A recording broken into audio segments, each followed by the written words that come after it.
थांब, स्क्रोल करू नकोस. कदाचित हा संदेश स्वामी आज तुलाच सांगत आहेत. आपण सगळे प्रार्थना करतो ना, रात्री उशीवर डोकं ठेवल्यावर मनातलं सगळं देवाला सांगतो आणि मनापासून अपेक्षा करतो की उद्या काहीतरी बदल होईल. पण जेव्हा काहीच होत नाही तेव्हा मनात प्रश्न येतो, स्वामी ऐकतात का खरंच? ऐक, स्वामी नेहमी उत्तर देतात. फक्त उत्तराची वेळ आणि भाषा आपल्याला लगेच कळत नाही. जेव्हा काही आपल्या भल्यासाठी असतं तेव्हा स्वामी हो म्हणतात.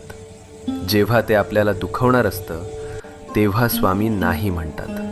आणि जेव्हा आपल्याला अजून थोडं मजबूत व्हायचं असतं तेव्हा स्वामी शांतपणे म्हणतात, थांब, योग्य वेळी देतो. म्हणून हार मानू नको.